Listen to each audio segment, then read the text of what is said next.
Now can you hear me? Yes, sir.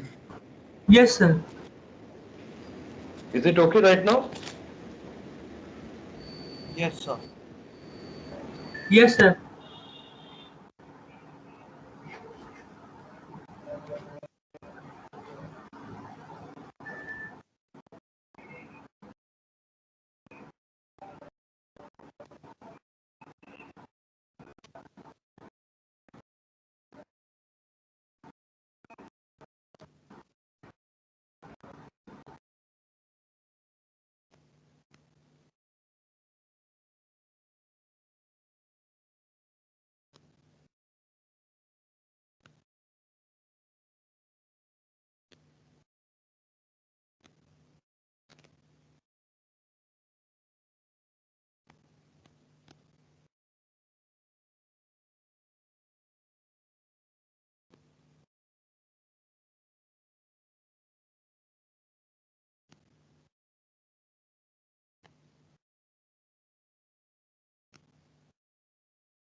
Oh, Abhishek, can you hear me?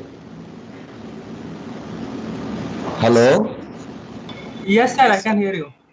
Okay. So let us start. I Sir, don't know what. but sir, Yeah, what?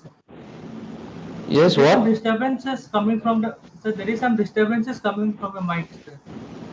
What sort of disturbance? Now, please check whether it is Like okay. Yeah, yes, sir. It's less right. It reduced, sir. Please. It reduced.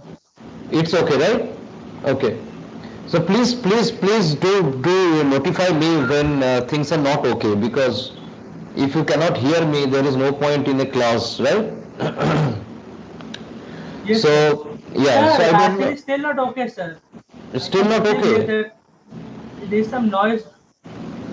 But I have switched off my Muffled. fan. Yeah, wait for 1 minute.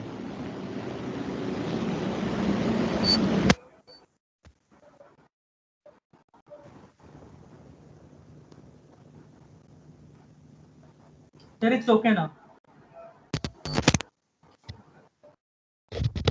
Please check whether it is okay now. Yes, sir. Now it's clear. Now it's clear, right? Yeah, I've changed Yes, the sir. headphone. Okay. Are you sure? Okay. So Yes. let us start discussing. So I was talking about. I asked you to go do something at your home for these last 3 days. And if I remember, I asked you to check the Indianness of your machine. Point number one.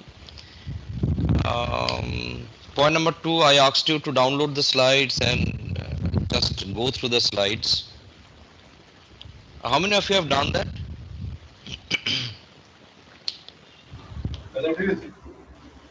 Sir, I've checked for the Indianness. Okay, that's very good. Let us have an idea of what you have done. How did you do that? Yes, sir.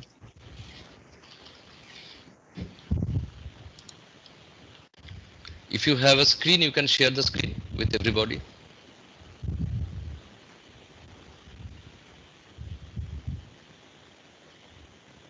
Sir, someone is already presenting the screen, sir. Who is presenting? Someone called Ravi Gupta, sir. Don't know who he is. I cannot see his screen right now. Sir, it's presented, sir. Like, we can all see it. It's the only screen that's presented right now. Okay, so ask him to stop presenting his screen, right? Yeah, I think he has stopped. Yes, sir. Okay, so who has solved the problem of checking Indianness? Sir, I have. Yeah, what is your name? Sir, Arnav? Arnav. Yes, Yeah, sir. very good, very good. Now share your screen if you have on what device you are working. Sir, on my laptop. You are on your laptop. So laptop doesn't have touch screen, right? No, Okay. sir. Yeah. Do you have a tablet? Not right now, sir. Not right now. Okay. Okay. Let us hear from you. So Arnav is going to talk for the next 3 minutes, and he will tell us his approach. in finding the Indianness of his machine, right? So please give a brief of your architecture and what you have done. Yeah, sir. So, Yeah. So yeah. sir, is my Now screen one more thing. visible? Yeah, one more thing. This time I have gained a bit of experience about online teaching learning, and unfortunately, what I found is, in spite of teaching TOC in great detail in the last semester, I found each and every copy to be same, an exact copy of somebody might have solved the question paper, or a group of people might have solved the question paper, and the answers from all others are same. So this is very disheartening for a teacher, right? Because I'm taking all the pain to reach to you, but if I find your copies to be same, this is very unfortunate. So this time what I've thought is I would interact more like this, and whoever comes up with answers, I will give him, I will take a note of that. For example, I'm taking a note of Arnab's name, and I will try to give him some extra grades, right? And it is true for everybody, not only for Arnab. Okay, Arnab, start. Sir, is my screen visible?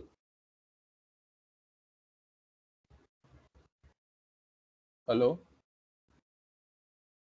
No, it is not visible. You share your screen. Sir, I have shared my screen, I guess. You have shared your screen. Okay. No, it's not visible. I mean, stop the sharing and share again. Yes. Now the point is whether students are allowed to share the screen in by default in the teacher setup for Microsoft Teams. I do not know. That I have to check. Okay, you can just deliver over your voice, right? Yeah, sir. If there are certain settings, I will check those settings, and I will try to apply such settings that people can share, right? But not without my permission. Okay, okay. Hold on, sir. Maybe now you can see my screen, I guess. No, I cannot still see. Yeah, I Sir, can see your screen. Yeah, yeah, yeah, it's yeah. visible That's now, good. sir. Yeah, that's good. Yeah. Okay. Yes, sir. So, sir, this program right here, I've declared an unsigned int. So this is an hexadecimal number. So basically, if it's big endian, then the MSP will be stored at the smallest address for my system. My system is little endian. That can be found out by this Linux utility lscpu. When I run this, I'll get all the detail about my CPU, like this is the architecture, say x86-64, and the endianness is little endian, byte order that is. So that is what I've done here. So I'm storing this number in X, and then I've used a character pointer C that points to the address of X, and that will be initially pointing to the first address to the smallest address, that is where this particular number X is stored. And then I'm just printing the contents of C here, and if that is it is stored in 0x071, that is the hexadecimal number. If supposedly C is pointing to hexadecimal 01, that is the last two digits here, 01, that would mean that my system is little endian, because 01 is the LSB for this number X, and it is stored in the smallest address, meaning that it's little endian. So that is how it works. And if I just run this, oh, this is C. Uh,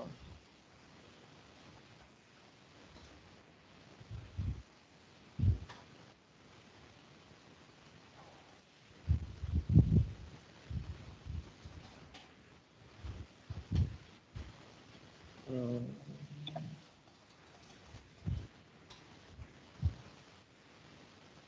yeah.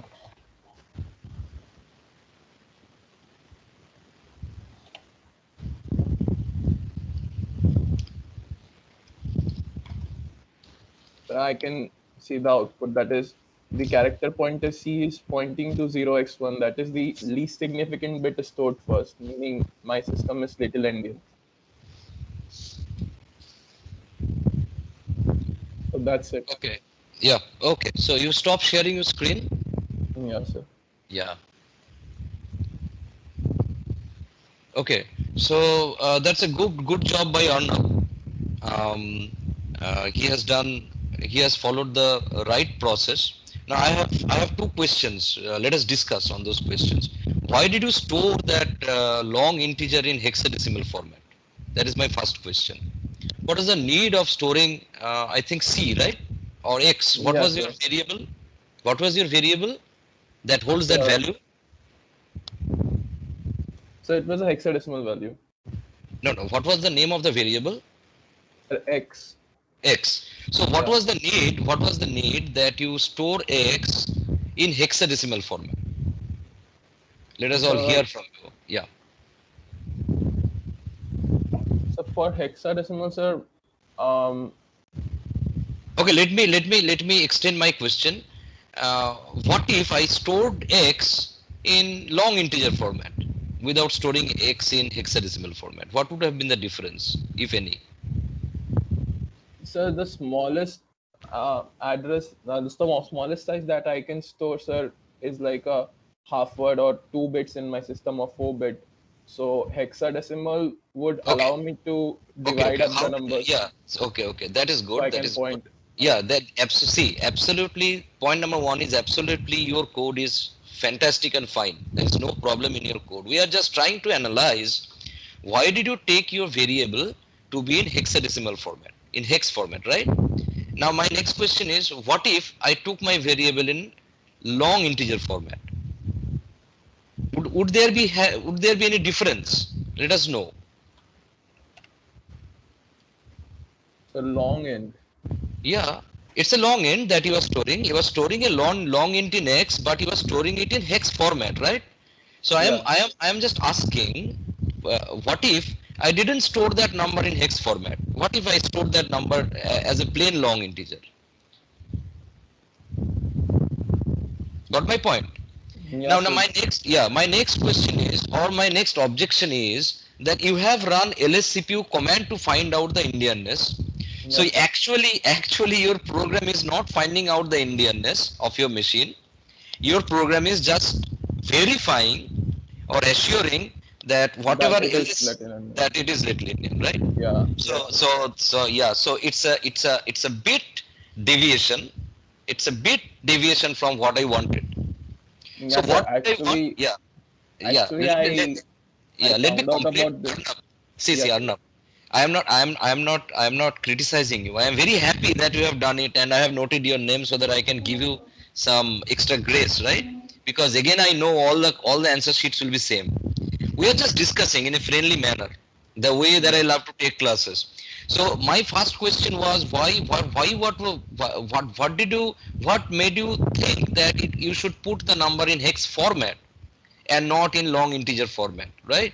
And my next point is that you have checked the Indianness with lscpu command. So your program is not to find out the Indianness of your machine, but rather to justify that whatever lscpu command gives you is right, Yes, sir. right? So in some other way you can say that, okay, if I didn't run lscpu, even then, since 01 was the least significant bit, and since 01 was pointed to by the pointer C, if I remember properly from your code, Yes, so sir. it indicates that it is little Indian, right? Yes, sir. Okay, so that way your program is okay. That's okay. Your program is right. Now my next question is, there may be many such long integers with ending with a 01, right? Yes, sir. So how do you say that for this with a particular variable X, I am definitely saying that my machine is little Indian? Let me put the question in a different format. What if I take an integer whose most significant hex digits are 01, and also the least significant hex digits are 01? So What then if, my yeah, my question is, let us think of a long integer whose most significant hex digits are 0, 1 and whose least significant hex digits are also 0, 1, right? Then will your program deterministically say that it is Little Indian still? I hope sir. no. No, sir. Huh? No, sir, it right? can't. Yeah. So you have to modify your program to um, uh, to be most generic in form. So Yes. so what are the takeaways? I don't have lscpu command to help me out. I will write a plain simple C program with the concepts that Arnab took. I take your concepts. I'm very happy with your concept, right? I will apply Yes. your concept, but I will try to make the program as generic as possible because I don't have the lscpu command at my hands, point number one. And point number two, so that my result doesn't depend on the choice of the integer that I take. And even if I take an integer, x and do the experiment, I will be able to generalize that, okay, we even with a particular value of x, my method is generic. Got my point? Yes, sir. Yeah. What are the takeaways from Arnav's program? The takeaways from Arnav's program is, okay, we will let x to have some value, but in spite of fixing a value to x, we will try to generalize.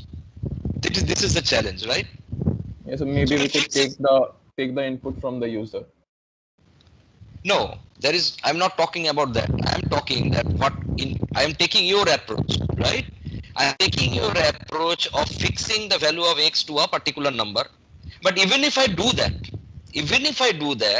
I will write my program in such a way that I am in a position to generalize. Got my point? Okay, sir. So I will fix a value for x, not a problem. But I will take that value so intelligently and write my program in a most generic fashion so that the output tells me that even if I have fixed a particular value of x, this is the most generic way to find out the Indianness. Got my point? Yes, sir. Yeah. So try for it, and we'll have the next answer on Thursday. Done? Okay, sir. Okay, that's good.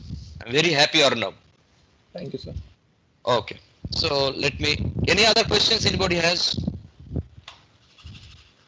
Now I don't know why my mouse has stopped working. Oh, just give me a minute.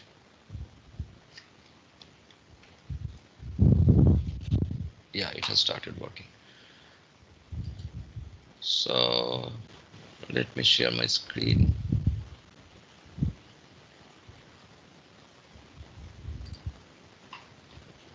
Can you see my screen? Yes, sir. Yes, Okay. sir. Yes, sir. Okay. Okay, that's good. So what were we talking about? I forgot. We are talking about simple. Okay, we were talking about simple instructions and yeah, Optimization. yeah.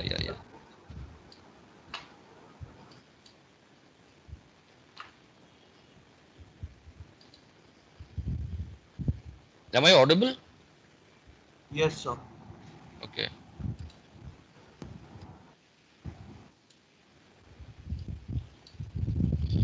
Okay, we were talking about simple instructions, and actually we were trying to think that let me start afresh certain points. So actually, from that picture, I'm feeling a bit lazy to go back to those slides. I don't like teaching on slides. So actually, we were talking about some system programs. There was the editor. You wrote the program in the editor, and high level code you input to the compiler, and the compiler processes and outputs your output code, right? I write output code. And generally this is assembly, and then that is fed to the assembler,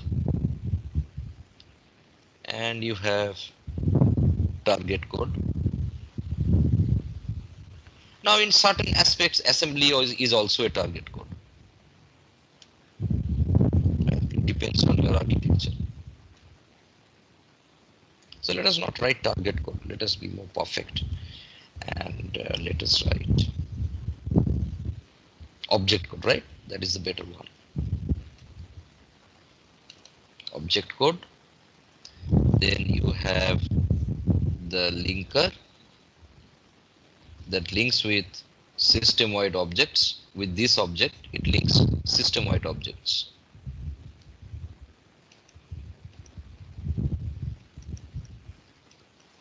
There may be n number of system-wide objects, and the linker links all those objects to generate your executable. Right? So what I mean is, we are interested only in this portion because classically assembler is not a part of the compiler, right? So by output code, we mean assembly and we mean target code, targeted for your architecture, because assembly is totally architecture dependent. Yes or no? That's why I gave you I asked you to study the architecture for Intel, because most of us have Intel machines. And as pointed out by Arnab, I'm very happy for two reasons. One is that his approach of programming was absolutely okay. And another is, we came to know that Intel is following Little Indian.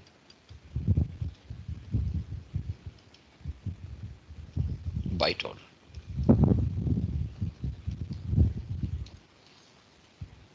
This is for sure, right? Because his code was not wrong. I asked him to refine his code, and all may collaborate in refining his code, right? So we are interested in this portion. We are interested in this portion. So you input, for example, .c program, and our output is .s for x86. Done?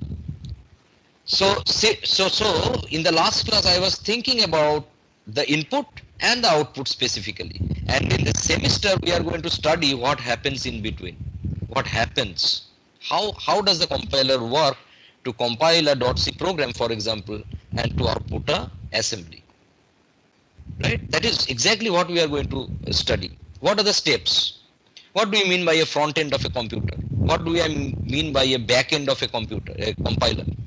Right? A front end of a compiler, what I mean by a back end of a compiler, how this translation from a .c program to a assembly program looks like, everything. We are going to study in this semester.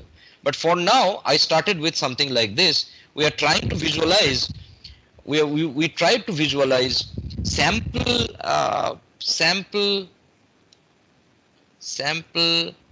high level code fragments. Is it that my handwriting is better today? Slightly, yes, sir. Yeah, because I'm happy. So you make me happy, I will be taking better classes. Okay? Okay, how do you make me happy? You make me happy by listening to me and doing the homeworks. Done? Okay, sample high level code fragments and sample assembly. We are trying to match this input. We're trying to visualize or rehearse how input and output, what actual outputs may be expected from the compiler for a given input. So given input, what output do we expect? And I talked about, lastly I talked about the left shift operator, right? And I also discussed how an intelligent compiler may go for the bit shift operation. So how many bits did you shift? So I left shift J, I'm sorry. So we had shifted 3 bits, sir. 3 bits, okay. Okay. So I is equal to J 3. This is what we had done, right? And let we we have instruction, assembly instruction, whose mnemonics is shift left logical. Generally it looks like this, shift left logical. And if we say that we also let that we let two things. One is shift left logical operation is available with your architecture, with your CPU. And what else do we assume? We assume that values of I and J are in some registers, right?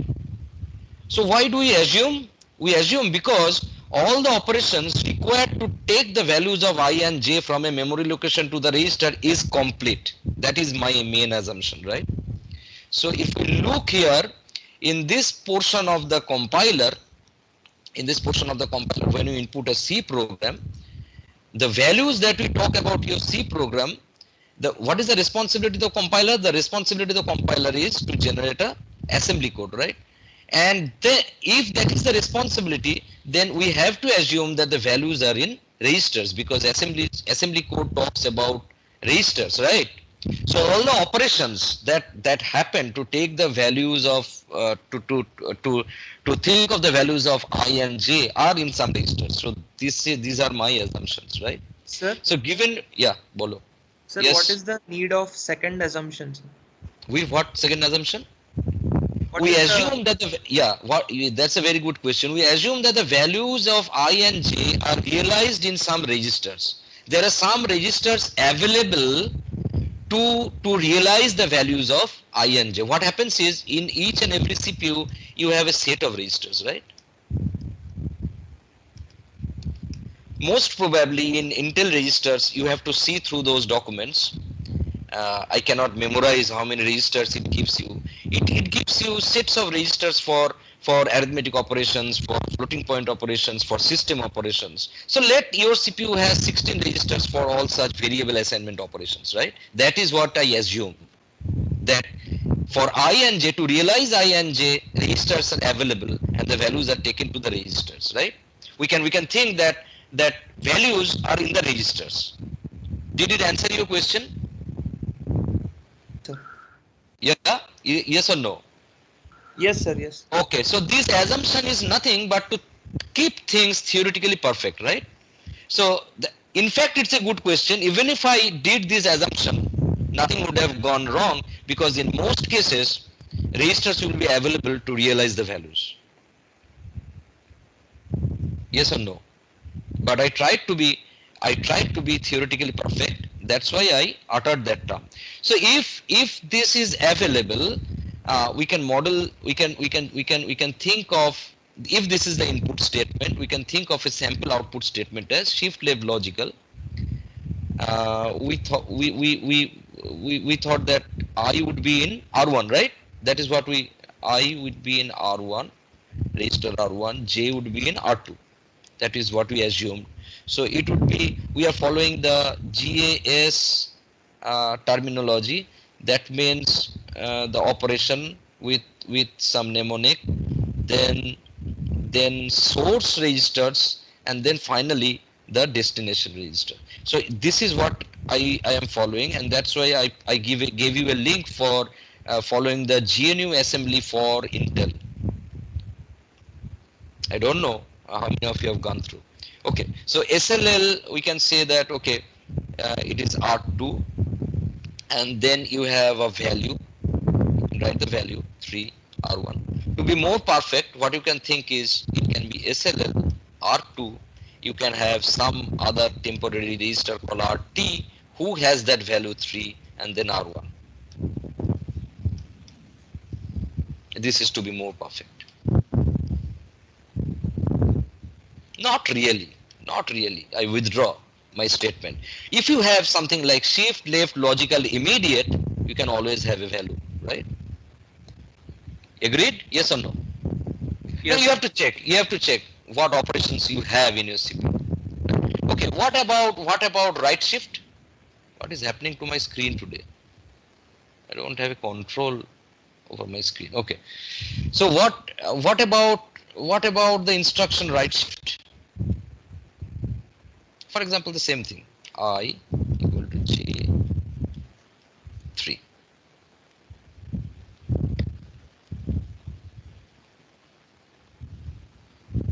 Yes, I'm waiting for your answers. What is right shifting? SRL Yeah. R2. Sir, No, SRL what is no, no, give me your answer conceptually. I'm not asking for these things. We assume that these are the operations, right, for your CPU. You have to find out the exact operations by going through the manual. I'm asking you what is the meaning of right shift? What happens? Division. Yes? Division by 2 to the power 3. Is that the answer you're looking for? Okay, any more answers?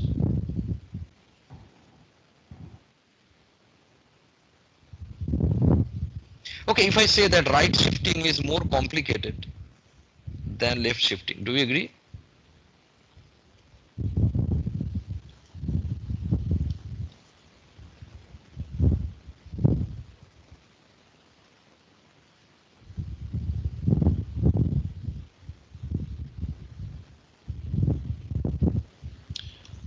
So let we have shift right logical and then R2, then 3, then R1.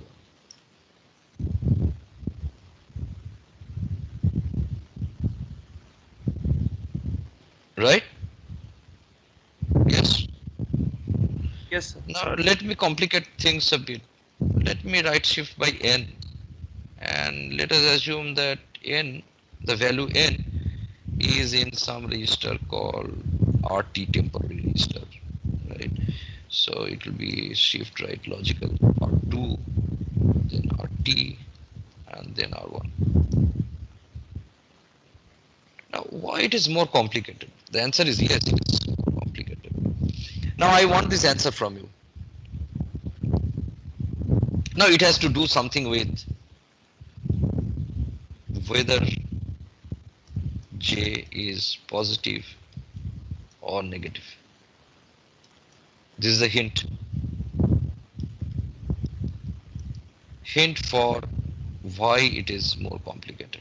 I want an answer from you. Take Sir, a note. most significant bit. Yes? Yes, most significant bit. So when you left shift, when you right shift, the most significant bit is shifted, right? Towards right. Yeah.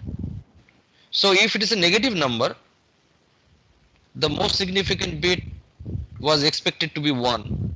Now it gets right shift, and if the left is padded with 0, the number toggles between negative and positive, right? Yes, sir. Yes. So what is the remedy?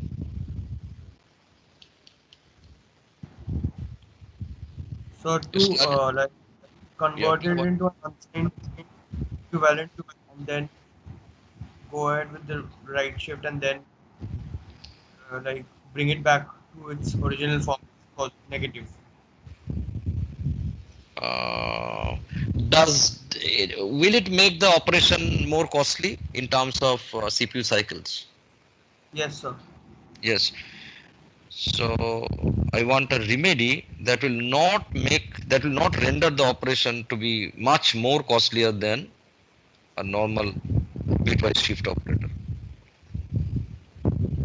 Okay. So one more hint is, did you hear about something called shift right arithmetic operation? Yes, sir. What is that? I'm sorry, what happened? What happened? So basically, that the like the most significant bit is preserved, sir, in spite of whatever right shifts we go through. Now let me see what happened to my screen. Why did I click and why did it go? So, does I mean, the lowest spot of this small map? This one? No, sir, the lowest spot, Lowest the one? last line. Yeah, yeah. Okay. Then zoom in, Okay. zoom in. Okay. That's the So, last okay. Okay. place to Okay. zoom. Thank you. Yeah. Thank you. Thank you. Thank you. 1 minute. My mouse is not behaving in expected way. So what is shift right arithmetic operation? Yes, somebody was telling me. I was a bit disturbed with the screen. Yes. What So is shift basically, right arithmetic? so we basically move each bit by the number of bits we need to move, and the least significant bit is discarded, and like vacant MSB, which would have been padded before, is now Okay. filled with. So next day I want a solution. Next day I want a solution with shift right arithmetic operation replacing. Listen to me properly. I want a solution with shift right operation replacing the shift right logical operation in such a way such that even if this problem is more complicated, it doesn't become too costly. I used many adverbs, articles, and what do you say, adjectives. Please try to decode what I say. I want a solution. I want a precise script solution of a replacement of this shift right logical operation since theoretically it has to do with positive or negative numbers.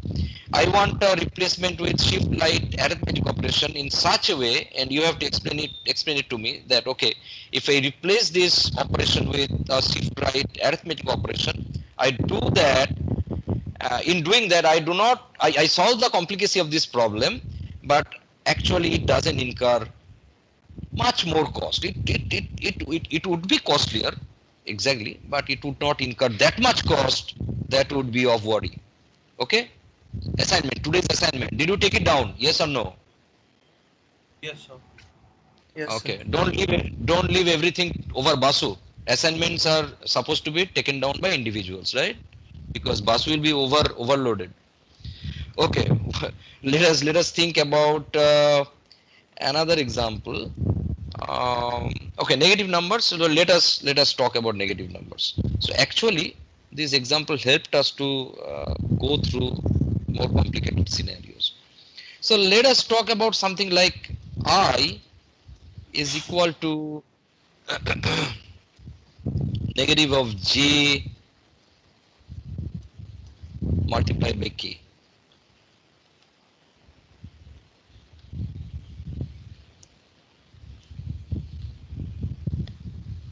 What should be the what should be the assembly representation of this?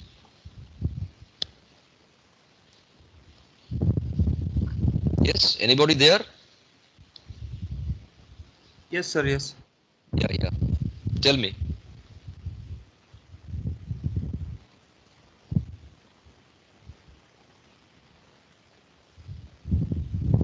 So, can you does a instruction of type multiplication suffice? That is my question. If you have some instruction like MUL, you can always have instructions like this. These are primitive instructions, right? So if we assume that we have instructions like SLL, we can always assume that we can have instructions like MUL. Now my question is, does having a MUL instruction is having a MUL instruction sufficient for doing this, or something else needs to be done?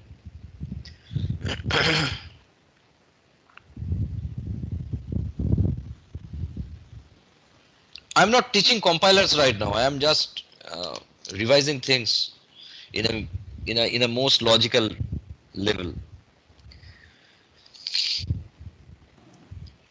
Tell me. Yes, Arnab.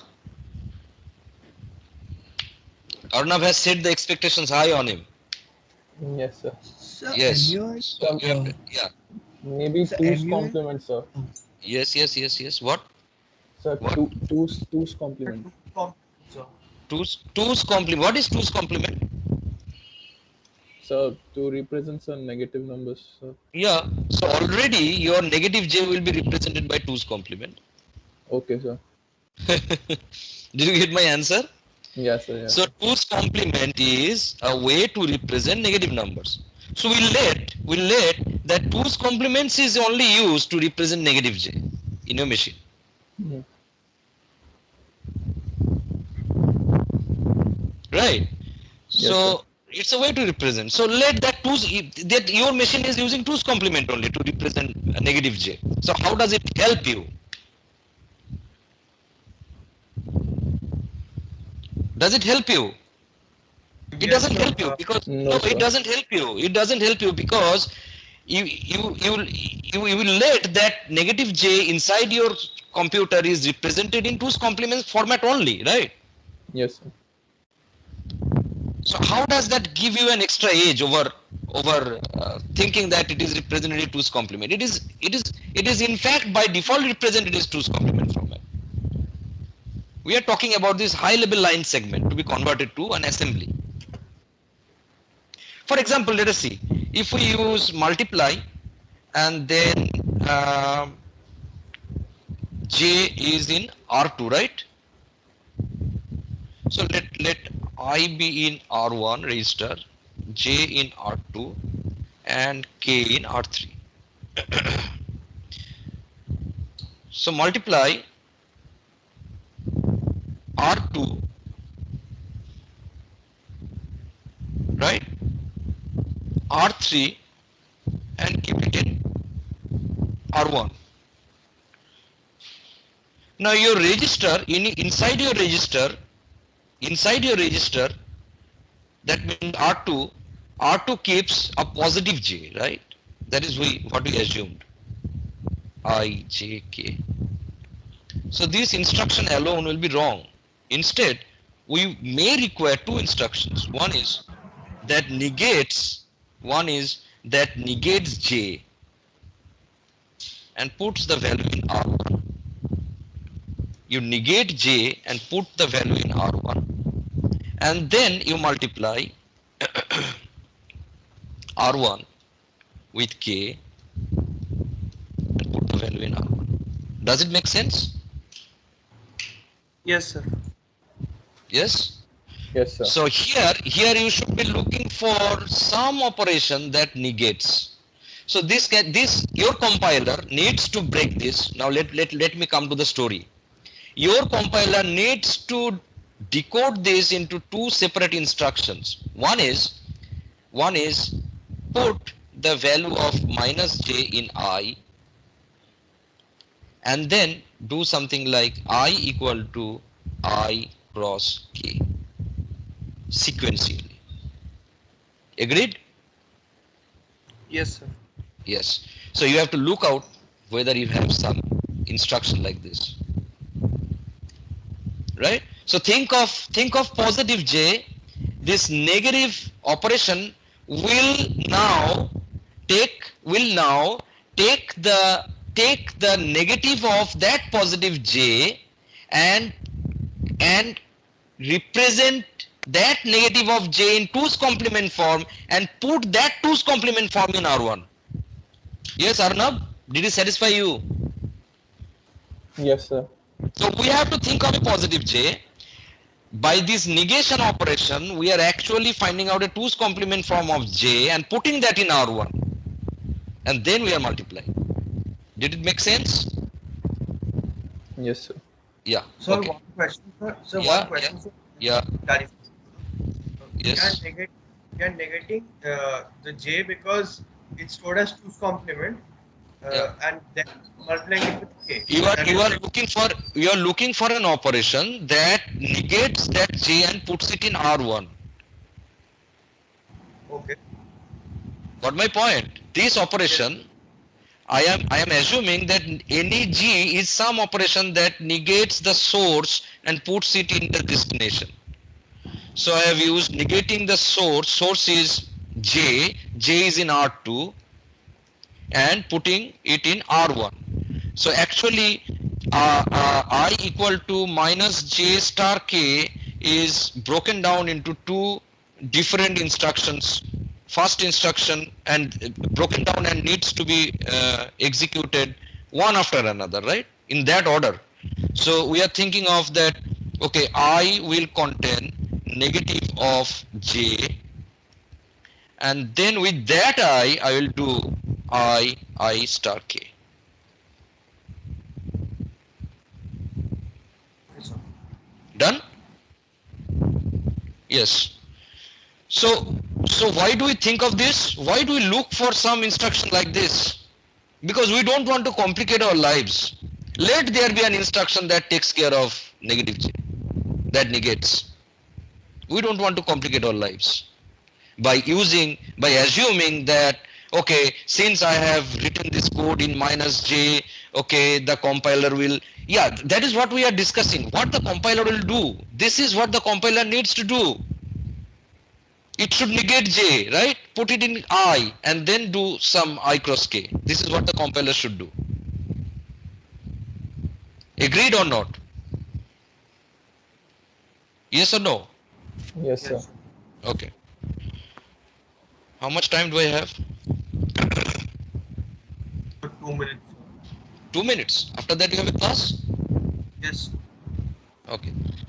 So okay. So what would this instruction look like? I plus equal to 5. Simple, right? Add R1 5.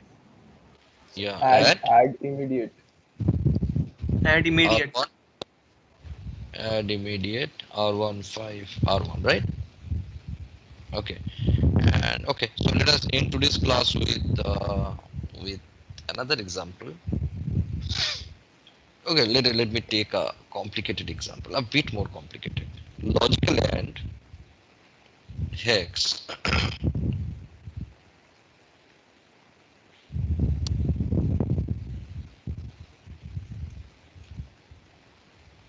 I have become a fan of that 01 by Arnab.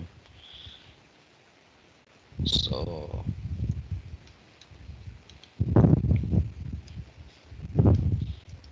am I doing the math right? Please check.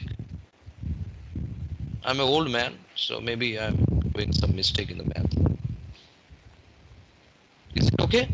If I is 32 bits, I want to logically AND each bit of I with this hex number. I've taken x 8 digits, hex digits, so that it represents 32 bits with a 01. What would be the assembly? Simple, right? We should be looking for a logical AND operation, right? R1, it can be immediate. This value is 1 in long int. So I write 1.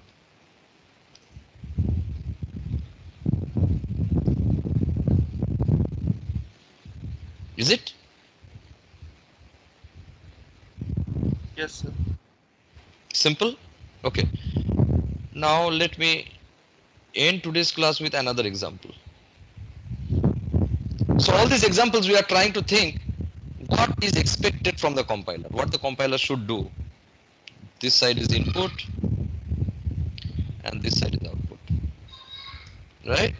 Okay. Let me think of an instruction. I equal to I plus j, then I minus n.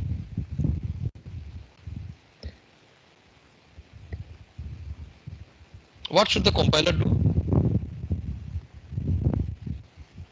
So this should be Before true answering what should the compiler do, we should be stating that whatever compiler does needs to be right in such a way such that the general arithmetic concepts of these brackets are upheld, right? So it should be I plus j. Think of the tree. I taught you in automata. It should be I plus j should be put in I, and with that I with that I